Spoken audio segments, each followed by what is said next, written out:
전기나 전파가 눈에 보이지 않지만 실제하지 않습니까? 세상을 움직이지 않습니까? 생수의 강도 눈에 보이지 않지만 흐르는 실체입니다. 우리가 성령으로 충만하고 육의 생각을 내려놓으면 초전도체가 되는 거예요. 성령이 흐르는 강물처럼 우리를 통해 흘러나와요.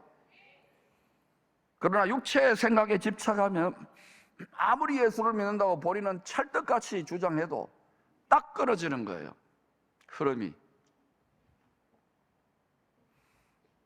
왜 그러냐? 생명수의 강을 차단하려는 적 그리스도의 영들로 인한 방해 때문입니다. 눈에 안 보이지요? 그래서 일종의 전파 방해 같은 거예요. 지금 여러분 이 시대는요, 영적인 차원에서 사람들의 마음을 쟁탈하려는 어마어마한 치열한 전쟁이 벌어지고 있습니다. 앞으로 더 그러할 것입니다. 우리 자녀들의 시대, 인공지능을 장착한 로봇가 배우자가 될 수도 있고 연인이 될 수도 있는 시대로 진입해 가요. 여러분, 제 말을 농담으로 여기지 마세요. 그러므로 반드시 전능하신 하나님의 영으로 충만하지 않으면, 흐르는 생명수의 강이 나의 인생을 주관하지 않으면 엉뚱한 데 가 있게 될 거예요. 오늘 본문은 주 50년에서 52년경에 바울이 2차 선교 여행을 통하여 힘들게 낳은 고린도 교회로 보낸 편지글입니다. 사도행전 17장, 18장은 이때의 선교 여정에 대한 기록입니다. 철학의 도시 아테네에서 복음을 전한 후에 우상 숭배와 음란한 문화가 가득한 고린도시로 들어가게 됩니다. 도시의 분위기가 완전히 다른 거예요. 저기 터키 소아시아 지역이고 옆에 고린도 운하, 저기가 아주 교통의 요지요 상업과 우상 숭배의 소굴입니다. 이 고린도에서 1년 6개월을 머물면서 말씀을 가르치게 됩니다. 이때 생활 선교사 바울은 자신의 몸과 마음의 상태에 대해서 솔직하게 이렇게 나누고 있습니다. 내가 너희 가운데 거할 때에, 고린도에서 1년 반 동안 머물 때에, 복음을 가르칠 때에 약하고 약했대요. 천하의 사도 바울, 생사를 초월했던 사도 바울도 약했대요. 두려워하고 두려워했대요. 심히 떨었대요. 바울답지 않잖아요? 천하의 바울이 눌리고 외롭고 지쳤던 것입니다. 넘쳐 흐르는 생명수강의 권능이 잠시 고갈되어졌던 것입니다. 번아웃이라고 그러잖아요. 영혼육이 다 소진되고 고갈되는 거예요. 이게 영적인 전쟁이고 싸움이기 때문에 영혼육이 다 에너지가 고갈되는 일이 일어나요. 엘리야도 그랬죠. 심지어는 다윗도 그랬어요. 이와 같은 바울이 전파 방해를 겪었던 이유를 세 가지로 추정할 수 있습니다. 첫 번째, 철학의 도시 아테네에서 지혜의 아름다운 말, 즉 설득력 있는 인간적인 철학, 학문을 통하여 복음을 변호했는데 열매가 부족했기 때문입니다. 뭔가 잘못되었구나, 성령의 능력이 강물처럼 흘러나오지 않는구나, 이걸 깨닫는 거예요. 그 정도로 영적으로 예민했지요.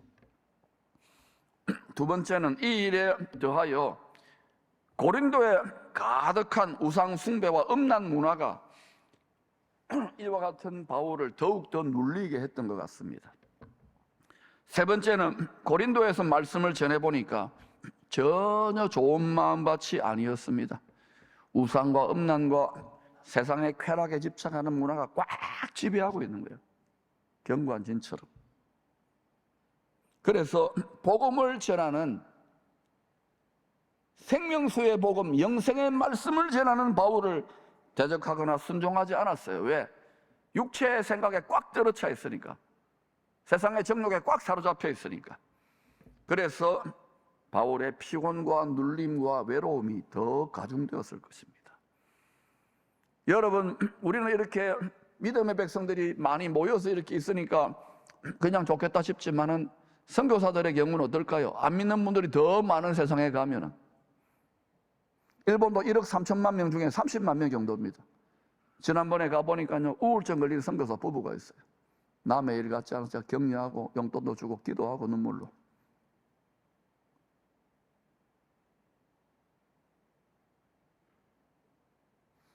여러분 중에서도 집안에서 나홀로 집에 믿는 분들, 그런 오랜 복음의 씨름 때문에 눈물 흘리는 경우 있잖아요. 외롭고. 신앙은 여러분, 고향 친척 아버지 집을 떠나서 영원한 아버지의 나라로 가는 것입니다. 이 육체라는, 이 썩어질 육체, 죽을 육체가 옛뱀, 사망의 신인 마귀에게 내어준 거기 때문에 이 육체를 따라, 육신의 생각을 따라 살면 안 됩니다. 계속 그것을 고집하면 본인은 그렇게 뭐 왔다 갔다 하는 것 같지만 결국은 다 털려요. 돈을 좀 벌고 형통하고 지위가 있어 결국은 속았다는 것을 알게 될 것입니다. 솔로몬이 대표적인 사람 아닙니까? 헛되다는 것이죠. 그런데도 거기에 믿는 자들도 자꾸 속아요. 말씀으로 성령으로 충만할지어다. 이런 복합적인 이유들로 인하여 바울은 간절히 기도합니다. 뭔가 잘못됐다는 걸 직감하는 것이죠. 그리고 하나님의 응답을 받게 됩니다. 고린도전서 2장이 그 응답의 내용들입니다. 첫 번째, 바울이 받은 응답입니다. 예수 그리스도와 그가 십자가에 못 박히신 것 외에 아무것도 알지 아니하기로 작정했어요. 잡다한 학문과 수사학과 철학들, 이걸로 되는 게 아니라는 것이죠. 그래서 구원의 능력, 치유의 능력, 만복의 능력이 강물처럼 솟아나는 핵심 근원에 집중하겠다라고 결단합니다. 포커스, 심플해지는 거, 심플. 우리 성도들은 하나님과 언약을 맺은 백성이에요. 영혼이 잘된 같이, 영혼이 성전이 되지 못하면, 생명수의 강이 흐르지 못하면 우선 좀 되는 것 같지만 결국은 어때요? 마음은 공허해지고 혼돈스럽고 어둠이 꽉 들어차게 되는 거예요. 여러분의 포커스, 여러분의 인생을 역전하고 회복하는 생수의 근원, 예수 그리스도와 그가 십자가에 못 박혀 심장이 깨어져 죽은, 만세반석 깨어져 열린 생수의 근원을 회복할 수 있기를 축원합니다. 거기에 집중해야 되는 거예요. 영혼이 엉망진창이면서 뭐 범사가 잘 되고 강거 달려고 그래요. 영혼이 안 된 같이 범사가 엉망이고 육신도 약해지는 거예요. 두 번째, 복음의 능력이 말과 지혜의 아름다운 것에 있지 않다고 뼈가 저리게 깨닫게 됩니다. 저도 뼈가 저리게 깨닫게 되는 거예요. 한국 교회는요, 아마 전 세계의 신학적 학문이나 목회적인 지식이나 기술이나 정보는 세계 최고 수준입니다. 그런데도 이 시대의 세속화를 이겨내고 있는지요? 왜 그러냐? 사람들이 듣는 시대가 아니에요. 눈으로 보는 시대예요. 백문이 불여일견. 얼마나 많은 시각적인 자극에 노출되고 있습니까? 우리 다음 세대들은 아예 핸드폰과 동행하고 있지 않습니까? 믿는 부모들이 자녀들에게 교회 가자, 예수 똑바로 믿으라 이러면 말 듣던가요? 솔직하게? 자녀들, 손주들에게? 그들의 마음과 생각, 시선이 다 온통 빼앗겨 있기 때문에 그래요. 그래서 여러분, 우리가 천국을 보여줘야 되는 거예요. 경건의 능력이 나타나야 되고, 천국은 기쁜 곳이잖아요. 항상 기뻐야 되는데 교회를 왔다 갔다 하는 시험 들어가지고 낙심하고 눌려 있으니까 기쁘지 않은 거야. 그러니까 우리 할아버지 할머니처럼, 부모처럼 나는 믿고 싶지 않아. 그리고 우리 할아버지는 순교자고 우리 할머니는 고생했어요. 이거로 옛 추억으로. 신앙은 항상 현주소예요. 흐르는 강물과 같기 때문에 현재가 중요한 거예요. 우리 자녀들은 우리보다 10배는 더 잘 믿어야 될 것 같은데, 할렐루야. 그러므로 우리가 먼저 깨어 회개하며 분발할 수 있기를 축원합니다. 세 번째, 복음을 전할 때에 인간적 지식이 아름다운 철학보다 성령의 권능이 강물처럼 솟아나 흐르는지에 대해서 점검하겠다라고 굳게 결심한 거예요. 마음의 물탱크에 생명수가 가득 차게 되면은 입꼭지를 털어가지고요 말을 하면은 수돗물처럼 성령의 능력, 복음의 능력이 흘러 넘쳐 나오게 되어 있습니다. 여러분 마음의 물탱크에 뭐가 가득 들어차 있습니까? 근심, 염려, 두려움, 시기, 질투심, 분노, 원통함 이런 게 꽉 들어차 있지 않습니까? 그러면 예수를 믿지만 마음은 엉겅 키워 가시던 불이 가득하기 때문에 좋은 열매를 맺지 못하고 생수가 끊어졌기 때문에 입을 열면은 6의 1, 6의 열매들만 꽉 들어차 나오는 거예요. 마라의 선물, 사망의 선물이 되는 거예요. 그러므로 여러분 예수의 영으로 생명수로 충만한다는 것은 우리가 그저 예수 믿고 천국 가는 이런 정도를 넘어서서 주님의 귀한 양인 우리에게 더 풍성한 삶을 약속하신 그 삶에 동참하는 으뜸 지름길이라는 것을 기억하십시오. 그래서 우리도 바울을 본받아 묵은 마음밭을 기도와 말씀으로 갈아엎어 생수의 강이 계속 솟아나 흐를 수 있도록 잘 가꾸어야 하겠습니다. 여러분 위로를 받으세요. 천하의 사도 바울도 약해지고 두려워하고 힘이 떨었다 그러잖아요. 우리하고 다를 바 조금도 없는 사람이에요. 근데 이 바울도 하나님과 씨름했어요. 그리고 생수가 회복되는 거예요. 생수의 근원을 회복하시기를 축원합니다. 뭐 자식이다, 비즈니스다, 다른 사람이다 신경 쓰지 마시고 여러분 자체가 성전으로 여러분의 영혼이 잘 될 수 있기를 축원합니다. 그럼 여러분 주변 사람들이 그 능력을 보고 따라오는 거예요. 빌라델비아 교회가 네가 적은 능력을 가지고도 인내의 말씀을 지키니까 하늘의 문이 열리잖아요. 인내의 말씀을 지키는 거예요. 그냥 말씀 적당하게 지키고 뭐 타협하고 이러면 쉬워요. 그러나 그것은 여러분 생명수가 끊어지고 문이 닫히는 길이라는 걸 아시기를 바랍니다. 우리 자녀들을 위하여 반드시 문을 열어 젖히기를 축원합니다. 돌팔구가 열릴지어다. 원수의 공격들을 이기고 어둠의 진지를 돌파하여 은혜의 보좌 앞에 담대히 나아갈 수 있기를 축원합니다. 바울은 이 주님의 응답에 담대히 순종했어요. 생수의 근원을 회복한 것이죠. 그 후에 펼쳐진 바울의 3차 선교 여정은 완전히 다른 차원의 풍성한 열매를 맺게 됩니다. 그 추수의 현장이 사도행전 19장에 로마 제국에서 세 번째로 큰 세계적인 도시 에베소에 나타난 큰 부흥의 열매입니다. 에베소에서 약 2년 반가량 두란노 서원을 임대해가지고요 집중적으로 생활 선교사들을 훈련합니다.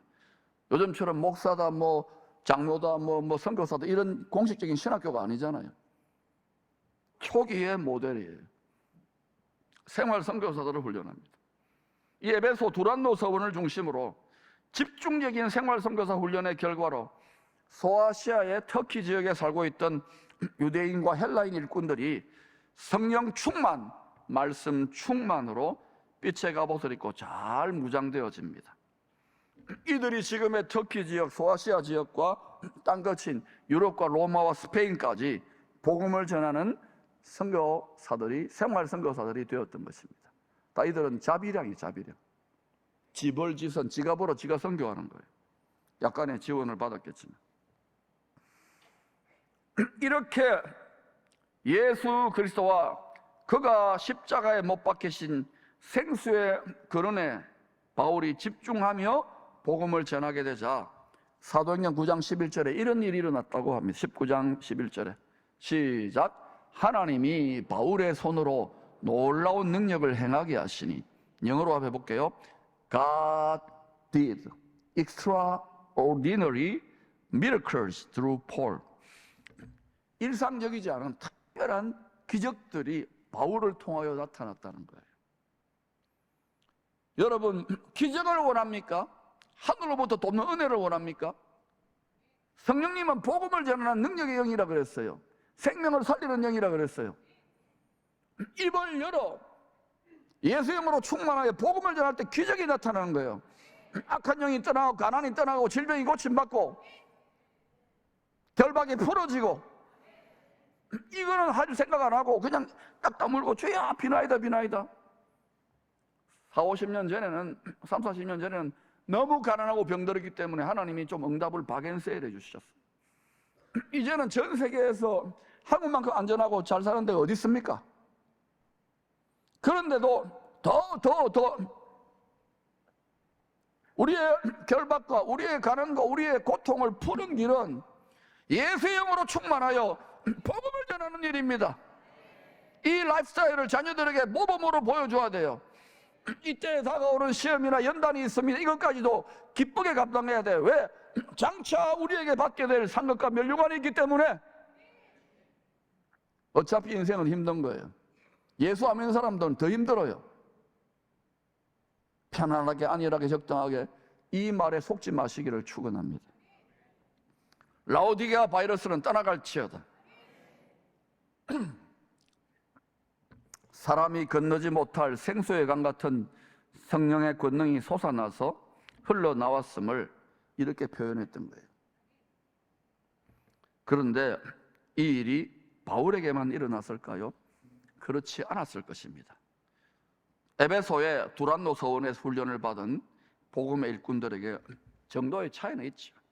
어떤 사람은 발목, 어떤 사람은 무릎, 어떤 사람은 허리처럼, 어떤 사람은 막 건너지 못할 강물처럼 성령의 권능이 흘렀을 거예요. 계속 복음에 순종하는 자들에게 분명히 나타나 흐르는 거예요.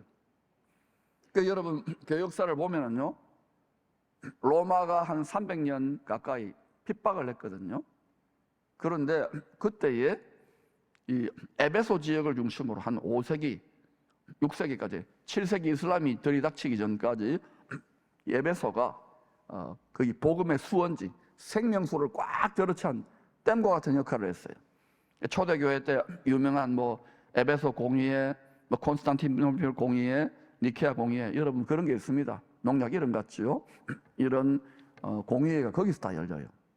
소아시아에서. 이 다 바울의 에베소에서 엄청난 복음의 생명수의 충만한 능력의 역사 때문에 그래요. 할렐루야! 저는 우리 기쁨의 교회도 그렇게 되기를 소망합니다. 그러나 이것은 그냥 되는 게 아니에요. 여러분의 뱃속, 여러분의 성전된 여러분의 심령 깊은 곳으로부터 생명수의 강이 터져 나오지 않으면, 복음을 전하지 않으면, 원수들의 시험을 이기고 기쁨으로 감당하지 않으면, 이거는요 만년이 돼도 주 오셔도 그때까지 우리는 우리 거 그냥 힘들다 하면서 끝나버릴 거예요. 예언은 믿음에 관한 싸움을 싸우는 작전 지도라는 것을 기억하시기를 축원합니다. 그냥 되어지는 것이 아니에요. 해산의 진통이 있고 믿음에 관한 싸움이 있습니다.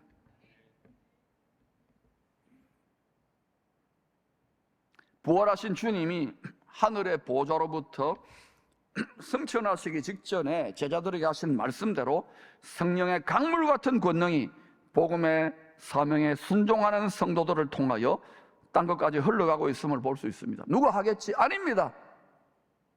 여러분이 하지 않으면 아무도 안 해요. 이런 말들을 많이 듣게 됩니다. 나중에 형편이 좋아지면 하겠지. 여러분 구약과 신약에서 형편이 좋아져서 했던 적이 한 번이라도 있습니까? 정직하게 한번 보십시오. 형편이 좋아져서 한 적이 한 번이라도 있어요? 또 좋아지면 어때요? 잊어버리잖아요. 자기를 속이는 거예요. 속이지 마시기를 축원합니다. 여러분의 마음의 생각이 어디에 결박되어 있는지를 두고 보라고요. 흐르는 강물에 던져보십시오. 처음에는 아슬아슬하겠지만 결국 계속 줄기차게 나아가시 공동체가 함께하면 할 수 있어요. 할렐루야. 저는 우리 자녀들을 위해 이 영적인 유산을 물려주기를 원하는 거예요. 여러분뿐만 아니라 우리 자녀들을 위해서 제가 눈물로 기도하고 있어요.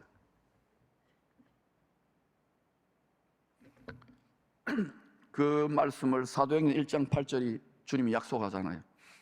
오직 성령이 생명수가 너희에게 임하면, 부어지면 너희가 권능, 생명수 강같이 흐르는 것을 받고 예루살렘으로 흘러서 온 유대로 흘러서 사마리아로 흘러서 딴 것까지 흘러서 이르러 내 증인이 되리라 하시니라. 그냥 되는 게 아니라 흐름이 있는 거예요. 만유 생명수의 법칙이 있는 거예요. 근데 문제는 나와는 무관하다고요. 여러분 안에 생수가 다 고갈되어 버린 거예요. 외치는 자는 많지만은 예수의 영, 성령의 권능, 생명수가 꽉 들어차야지만이 입을 열어 말을 하면은 거기에 선한 일, 복음의 생명 살리는 역사가 나타나는데, 입을 열면은 날마다 비난이고 불평이고 부정이고 안 된다 그러면 그 입의 열매를 자기가 먹게 되는 거예요. 그걸 가르쳐 미련 곰탱이라 그러는 거예요. 선악지식 판단을 내려놓으십시오. 마태복음 24장에서 주님이 다시 오실 때 이스라엘과 온 세상 모든 민족에게 해산의 진통이 있을 것을 예언하셨습니다. 그리고 이때를 당하게 될 말세 성도들, 2000년부터가 말세입니다. 우리는 지금 얼마나 가까이 왔는지. 말세 성도들이 집중해야 될 두 가지 핵심 과제를 주셨어요. 잘 들으세요. 첫 번째, 마태복음 24장 13절에 나와 있어요. 그러나 끝까지 견디는 자는 구원을 얻으리라. 코로나를 한 3년 흔들어 버리니까 100만 명, 200만 명이 사라져요. 우리가 얼마나 나약해졌는지 아시겠습니까? 끝까지 견디는 자는 구원을 얻으리라. 제가 능력을 가지고도 끝까지 인내의 말씀을 지키면 하늘 문이 열려요. 생수가 흘러요. 두 번째, 마태복음 24장 14절입니다. 자기 믿음 지키는 걸 넘어선 거예요. 시작! 이 천국 복음이 모든 민족에게 증언되기 위하여 온 세상에 전파되리니 그제야 끝이 오리라. 예, 우리가 풀타임 전문 직업적 선교사는 아닐지 모릅니다. 그러나 기쁨의 교회는 한국교회 전체를 이끌고 간다고 저는 믿습니다. 우리는 에브리바디 선교사예요. 생활 선교사예요. 기도로, 물질로, 또 가서 격려해주고, 남이 하겠지가 아니에요. 여러분이 생활 선교사라니까요. 여러분이 생선이라니까요. 생선은 생명수의 강에서 뛰놀면서 힘을 얻는 거예요. 성령의 권능이 흘러야 되는 거예요. 그래서 여러분이 생선 되려면 생수의 강물에 던져줘야 돼요. 생선을. 여러분 인생을 던질 때에 이게요, 여러분이 꼭 목사나 선교사 아니라 좋아요. 이제 제도권이 힘들어요. 여러분의 직업, 여러분의 모든 재능, 정치, 경제, 사회, 문화, 비즈니스 모든 부분에서 총가동되어야 될 때인 거야. 할렐루야. 그리하면 하나님은 여러분과 이 교회와 이 도시와 이 대한민국의 제사장적 사명을 이 세전에 감당하기 때문에 말라기의 언약, 제사장 언약, 생명과 평강의 언약으로 전부 다가 따라오지 못하더라도 이 민족을 책임져 주실 줄로 믿습니다. 저와 여러분의 자녀들을 보라 캄캄함이 땅을 덮고 어둠이 만민을 가리우는 세전에 사용하여 주실 줄로 믿습니다. 일어나 빛을 발하도록 열방을 축복하는 하나님의 인물들이 벌떼처럼 일어나는 일에 사용하여 주실 줄로 믿습니다. 그것이 저의 여러분과 여러분 자녀들과 가정을 위한 저의 기도 제목이에요. 우리 마음의 물탱크에 성령이 충만하게 채워질 때에 입꼭지를 틀어서 말을 하게 되면 생명수의 강 같은 권능이 솟아나 흐르게 될 것입니다. 여러분 마음에 어떤 생각이 꽉 들어차 있습니까? 그 생각이 여러분이에요. 그 생각이 여러분이에요. 땅의 생각을 내놓고 하늘에, 셋째 하늘에 낙원의 생각을 가지라 그러잖아요. 훈련을 계속 해야 되는 거예요. 저는 여러분이 생수의 강이 여러분 뱃속 심령 깊은 거 흘러나와서 이 공동체가 이 시대를 감당할 만한 일본과 통일한 곳과 열방에 흘려보낼 만한 생수의 강이 가득가득한 거대한 수원지 댐과 같이 쓰임받게 되기를 축원합니다. 그것이 여러분 개인에게 달려있다는 것을 기억하시기를 축복합니다.